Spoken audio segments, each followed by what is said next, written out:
The Mona Lisa. The most famous piece of art in human history.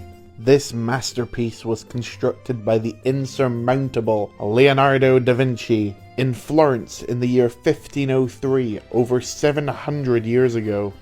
Each year, up to 9 million tourists make the pilgrimage to Paris to see this fine portrait. So of course LEGO would want a piece of that money-making pie, where it would sit pride of place within its art theme, where LEGO recreates iconic works of art throughout history, but instead of using paint, they use plastic. So of course the magnificent beauty of the Mona Lisa had to join it, and last year it did. The set is surrounded by a luxurious metallic gold border. The vast valleys are captured with cascading layers of tile and plate. Her hands gently rest atop each other over her slick and regal outfit, completing the look. And then there's the face.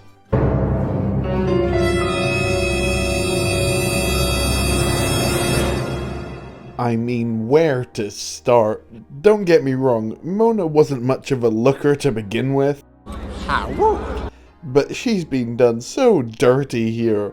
Her giant forehead you could fry an egg on, her Squidward nose, or her soulless eyes that are quite frankly disturbing.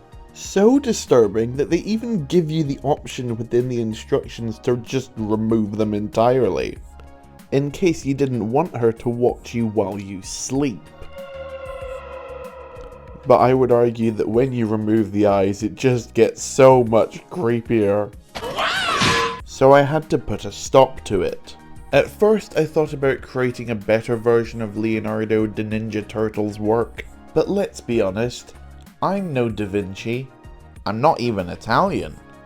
And if I can be really honest, come on, we're all thinking it, no one actually likes the Mona Lisa. It's worth over $1 billion. That's like 66,666,666 mechs. That's definitely summoned some sort of demon. Oh yeah, that demon! If only there was a way to properly explain my feelings. Mona Lisa, you're an overrated piece of Good point, well made.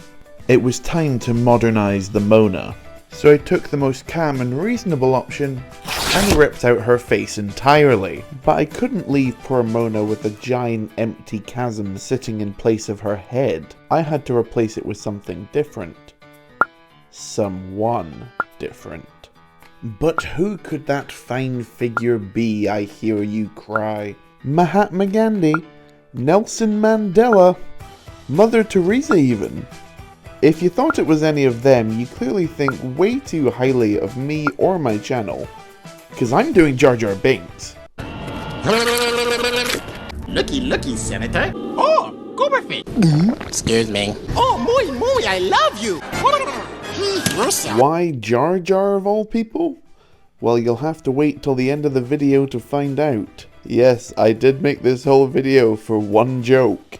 Was it worth it? You'll have to wait and see. The trouble with the set is that it's very two-dimensional, whilst Jar Jar Excuse me. is clearly not. His head goes in so many different directions that he ended up being the very first minifigure to have a specialized molded head. So this was going to be very different to anything I'd ever built before. My next mission was to figure out my color scheme. I found that tan works best for the inner layer of the skin, and as for like the outer hard shell, I was looking around at a couple of different images, and I found this bizarre thing. I think it's a piggy bank, I don't know. But it turns out that coral is actually a pretty good match for the outside of his head. You can see here that I'm starting to build up the inside of the ears. I didn't want to use tan again like I'm going to for the neck, purely because it would blend in a little bit too much. And I didn't want to use dark tan either because that would be, well, too dark. If only there was a medium tan that fit between these colors. Medium tan was recently introduced as a new colour in 2022. It was initially mainly used for minifigure parts. One of these figures was Cho Chang from the Harry Potter theme. So when she got her own BrickHead set, some limited plates and tiles were created. And I mean limited.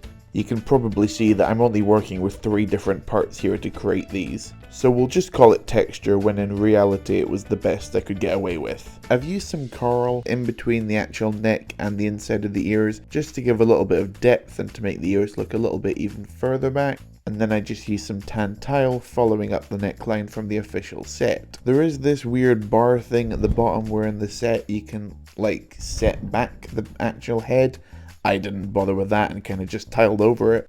I then built the outside of the ears. I made very sure to not make them wider than the shoulders so I didn't have to build the bottom of them because I was being lazy. It does end up them looking a little bit rigid, that, and there's only one angle of wedge plate that exists in coral, so I kind of had to go with it. But again, with the part limitations I had, I think I made the best out of a bad situation.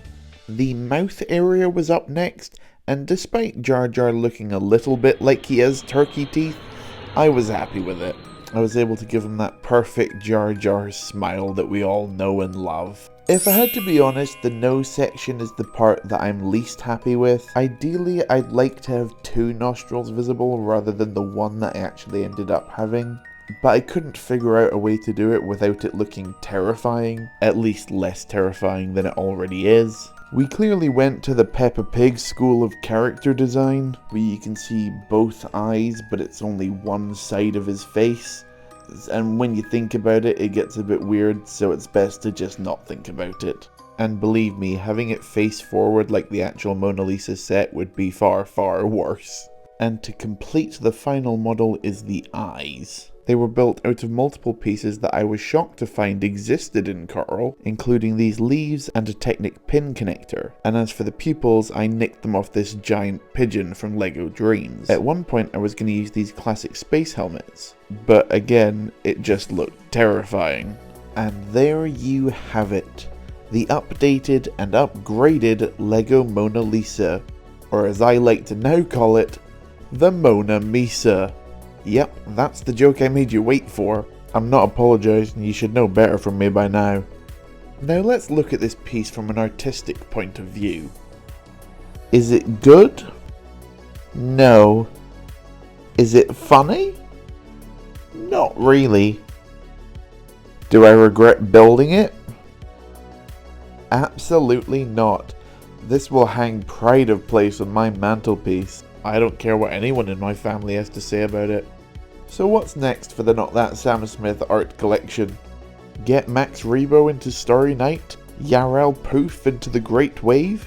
Ben Quadraneros in Sunflowers? Probably nothing, but if there's anything, I promise it'll be real dumb.